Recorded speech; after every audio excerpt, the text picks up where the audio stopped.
122 கோடிக்கும் அதிகமான தொகையை நஷ்டஈடாக பெற்றுக்கொண்ட அரசியல்வாதிகள். தையிட்டு விகாரை அமைந்திருக்கின்ற 16 ஏக்கரும் எங்களுக்கே சொந்தம், மாவட்ட செயலாளருக்கு பறந்த அவசர கடிதம்.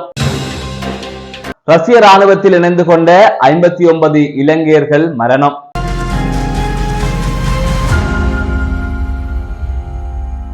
கோட்டபய ராஜபக்ச அவர்கள் ஜனாதிபதியாக இருந்த காலப்பகுதியில் மக்களின் பிரதிநிதிகளாக இருந்தவர்களுக்கு 122 கோடிக்கும் அதிகமாக நஷ்டஈடு வழங்கப்பட்டிருப்பதாக தெரிவிக்கப்பட்டிருக்கின்றது. கோட்டாபய ராஜபக்ச அவர்கள் ஜனாதிபதியாக இந்த நாட்டில் பதவி வகித்திருந்த காலப்பகுதியில் பொருளாதார நெருக்கடி ஏற்பட்டிருந்தது. அதற்கு எதிராக மக்கள் வீதிக்கு இறங்கி போராடி இருந்தார்கள். அது தொடர்ச்சியாக அந்த காலப்பகுதியில் நாடாளுமன்ற உறுப்பினர்களாக இருந்தவர்கள் மற்றும் அமைச்சர்களாக இருந்தவர்களின் வீடுகள் சேதமாக்கப்பட்டிருந்தன. இந்த நிலையில் தான் புதிய ஜனாதிபதியாக ரணில் விக்ரமசிங்க அவர்கள் தேர்வாகி இருந்தார்.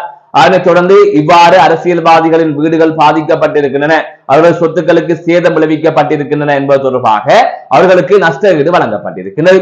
அதன் அடிப்படையில் 43 நாடாளுமன்ற உறுப்பினர்களுக்கு 122 கோடிக்கும் அதிகமான தொகை இவ்வாறு நஷ்டஈடாக வழங்கப்பட்டிருப்பதாக தெரிவிக்கப்பட்டிருக்கிறது.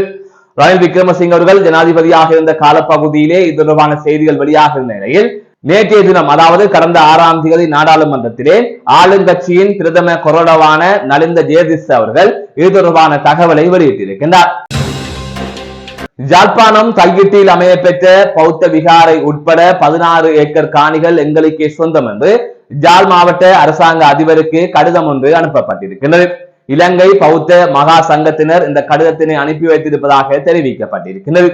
குறித்த கடிதத்தில் குறிப்பிடப்பட்டிருக்கின்ற விடயம் என்னவென்று சொன்னால், யாழ்ப்பாணம் தையிட்டி பகுதியில் அமைய பெற்றிருக்கின்ற விகாரை காணி உட்பட அதனை சுற்றி இருக்கின்ற 16 ஏக்கர் காணியும் எங்களுக்கு தான் சொந்தம்.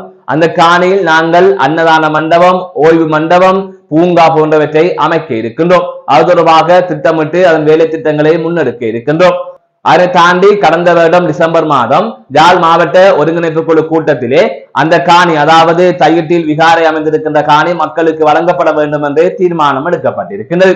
அந்த கூட்டத்திற்கு அந்த விகாரையின் விகாரபதியோ அல்லது அந்த விகாரையின் நிர்வாகத்தினரோ அழைக்கப்படவில்லை. இவ்வாறு தன்னிச்சையாக அந்த முடிவு எடுக்கப்பட்டிருக்கிறது. அந்த முடிவை நாங்கள் ஏற்கவில்லை என்றும் அந்த கடிதத்திலே குறிப்பிடப்பட்டிருக்கின்றது. இந்த விடயம் தற்பொழுது பெரும் பேசுபொருளாக மாறியிருக்கின்றது. ரஷ்ய ராணுவத்தில் இணைந்து கொண்ட 59 இலங்கையர்கள் பலியாகி இருப்பதாக தற்பொழுது நாடாளுமன்றத்தில் பரபரப்பு தகவல் ஒன்றினை அமைச்சர் விஜித கேரத் வெளியிட்டிருக்கின்றார்.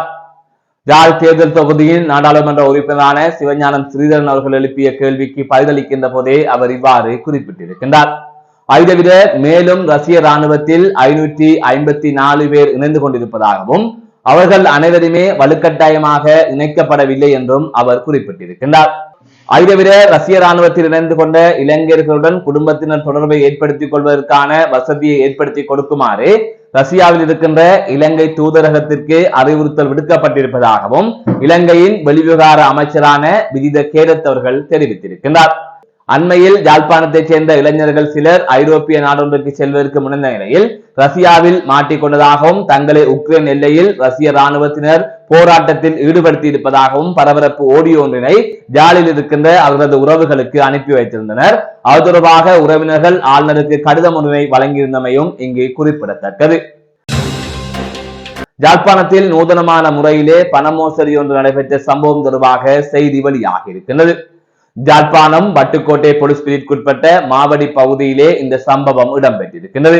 மோட்டார் சைக்கிளில் சென்ற நபர் ஒருவர் வயோதிப பெண் இருக்கின்ற வீட்டிற்குள் நுழைந்து தான் கமநல சேவைகள் திணைக்களத்திலிருந்து வருவதாகவும் உங்களது பயிர் அழிவுக்கு நட்ட ஈடு விழுந்திருப்பதாகவும் அதன் அடிப்படையில் 2 லட்சம் ரூபாய் உங்களுக்காக ஒதுக்கப்பட்டிருப்பதாகவும் நீங்கள் 50,000 தந்தால் அந்த பணத்தை பெற்றுக் கொள்ளலாம் என்று அவர் குறிப்பிட்டிருக்கின்றார். அதனைத் தொடர்ந்து அந்த வயோதிப பெண்ணும் 50,000 ரூபாய் பணத்தை அவரிடம் வழங்கி இருக்கின்றார். அந்த நபரும் அந்த பணத்தை பெற்றுக்கொண்டு சென்று விட்டார். அதற்கு பிறகாகத்தான் தான் ஏமாற்றப்பட்டதை அந்த வயோதிப பெண் அறிந்திருக்கின்றார். அது தொடர்ச்சியாக வட்டுக்கோட்டை போலீஸ் நிலையத்தில் இது தொடர்பாக முறைப்பாடு ஒன்றினை கொடுத்திருக்கின்றார். போலீசார் குறித்த நபரை கைது செய்வதற்கான விசாரணைகளை ஆரம்பித்திருப்பதாக தெரிவிக்கப்பட்டிருக்கின்றது. தொடர்ந்து நூதனமான முறையில் மக்கள் ஏமாற்றப்படுவது தொடர்பான செய்திகளை வெளியிட்டு வருகின்றோம். இருந்த போதும் இவ்வாறான சம்பவங்கள் தொடர்ந்து கொண்டே இருக்கின்றது. மக்கள் இது தொடர்பாக விழிப்புணர்வுடன் இருக்குமாறு அறிவுறுத்தப்பட்டிருக்கின்றது. மீண்டும் ஒரு காணொலி சந்திக்கின்றேன். நான் நடராசா ஜெயகாந்த். பிரதி சபாநாயகர் அவர்களே, என்னுடைய முதலாவது கேள்வி இந்த குடிநீர் என்றது உங்களுக்கு தெரியும் யுனைடெட் நேஷன்ஸ் உடைய சஸ்டைனபிள் டெவலப்மெண்ட் கோல்ஸின் கீழே கூட குடித்தண்ணி வழங்குவதென்றது ஒரு அத்தியாவசியமான ஒரு விடயமாக கருதப்படும் ஒரு விடயம். கௌரவ அமைச்சர் கூறிய பதிலை பார்க்கும் பொழுது கடந்த 10 ஆண்டுகளாக வழங்கப்பட்ட அதே பதில் தான் கௌரவ அமைச்சர் வழங்குகிறார். அதுக்குரிய காரணம் உண்மையிலே கௌரவ அமைச்சருக்கு இந்த பதிலை அமைச்சினுடைய அதிகாரிகள் தான் எழுதி கொடுத்திருப்பார்கள்.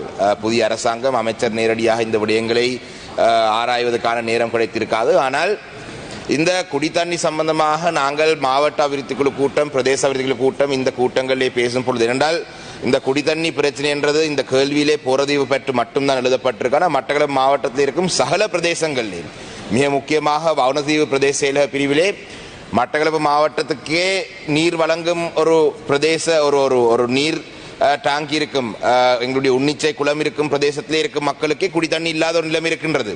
அப்ப இதிலே கடந்த ஆட்சி காலத்திலே கௌரவ ஜீவன் தொண்டமான் அவர்கள் அமைச்சராக இருந்த காலப்பகுதியிலே அவருடன் நேரடியாக உரையாடி 40 கிலோமீட்டருக்கு அளவான பைப்லைன் மட்டக்களப்பு மாவட்டத்துக்கு ஹம்பாந்தோட்டையில் இருந்து அனுப்பப்பட்டது. ஆனால் அந்த நேரத்திலே அந்த நீர் வழங்கல் திட்டத்தை ஆரம்பித்த பொழுது, அதை செய்து கொண்டு வரும் பொழுது முன்னாள் மாவட்ட அபிவிருத்தி குழு தலைவர் புல்லியான் அவர்கள், சாணக்கியன் அவர்கள் சொல்லி இந்த விடயம் நடக்கக்கூடாது என்று அந்த பைப்லைன்களை திருப்பி அனுப்பி வைத்தார். அதிலே காக்காச்சி வட்டை, இந்த குறிப்பிட்ட இடத்திலே காக்காச்சி வட்டையிலே மட்டும் நான் நினைக்கிறேன் ஒரு சிறிய பிரதேசத்திலே இந்த பைப்லைன் வேலை திட்டம் செய்யப்பட்டது. இப்ப என்னுடைய கேள்வி என்னென்று சொன்னால், நீங்கள் இன்னும் புதுசாக டேங்க் கட்டி நீங்கள் புதிதாக நீர்ப்பாசனத்துக்கு அந்த மன்னிக்கவனும் நீர் வழங்கல் அமைச்சுக்குரிய கெப்பாசிட்டி அதிகரிக்கும் வரைக்கும் எங்களுடைய மட்டக்களப்பு மாவட்ட மக்கள் இன்னும் காத்து கொண்டிருக்க முடியாது. இப்போ உடனடியாக இருக்கிற சப்ளை, நான் இது சம்பந்தமாக போரதீவு பெற்று பிரதேச அபிவிருத்தி கூட்டத்தில் பேசியிருக்கிறேன். அம்பார குணாகொல் என்று அழைக்கப்பட்ட பிரதேசத்தில் இருக்கிற அந்த பலகல டேங்க்ல இருந்தும் சரி, நவகிரியிலே இருந்தும் சரி, இல்லாட்டி அம்பார இருக்கிற ஏனைய இடங்கள்லையும் இருந்து சரி, ஒரு 3 நாட்களுக்கு ஒருக்காக தண்ணி வழங்குற, இல்லாட்டி 2 நாட்களுக்கு ஒருக்காக, ஒரு 1 விட்டு 1 நாட்களுக்கு ஒருக்காக தண்ணி வழங்கக்கூடிய வசதி இருக்கின்றது. ஆனால் அதுக்கு தேவை பைப்லைன் போட வேண்டும். அப்ப இந்த பைப்லைன் போடுவது செய்தால் பெரிய அளவு மொத்தமான பிரச்சனை முடிக்கிறதுக்கு நீங்க சொல்றது போல இந்த கெப்பாசிட்டி அதிகரிக்க வேண்டும். ஆனால் இந்த பைப் இணைப்புகளை நீங்கள் செய்தால் இப்போ உடனடியாகவே தண்ணி வழங்கலாம். அதே போலதான் மண்டூர் 14 நீங்கள் சொன்னீங்க, மண்டூர் பிரதேசத்துக்கு தண்ணி கொண்டு வரதுக்கு மண்டூர் 14 2014ஆம் ஆண்டிலே இருந்த ஒரு டேங்க் கட்டப்பட்ட நிலையிலே ஒப்பந்தக்காரர் கைவிட்ட நிலையிலே இருக்கின்றது. அது கிட்டத்தட்ட பூர்த்தியான ஒரு விடயம். அந்த வகையிலே உங்களால் உடனடியாக அடுத்த ஒரு சில வாரங்களுக்குள்ளே, அடுத்த ஒரு சில மாதங்களுக்குள்ளே எத்தனை கிலோமீட்டர் பைப்லைன் தரக்கூடிய வகையிலே பைப்லைன் இருக்கின்றது. வாட்டர் சப்ளை அதிகரித்து போரதீவு பெற்று மட்டக்களப்பிலே ஒட்டுமொத்த தண்ணி பிரச்சனை முடிக்கிறது வரவேற்கத்தக்கபடி அதை நீங்க செய்யுங்க, நாங்கள் ஆதரவு தருகிறோம். ஆனால் உடனடியாக எத்தனை கிலோமீட்டர் உங்களால் செய்ய முடியும் மட்டக்களப்பு மாவட்டத்தில் அவ்வாறு செய்ய முடியும் என்று சொன்னால், இந்த குடித்தண்ணியில் இந்த 6ஆம் மாதம் வந்தால் கோடை காலத்திலே கிட்டத்தட்ட குடித்தண்ணிக்கு கிட்டத்தட்ட 10-15 கிலோமீட்டர் நடக்க வேண்டிய ஒரு தூரம். இப்போ உடனடியாக எத்தனை கிலோமீட்டர் பைப்லைன் உடைய கைவசம் இருக்கின்றது, அதை வழங்கலாமா? Honorable Minister, yes.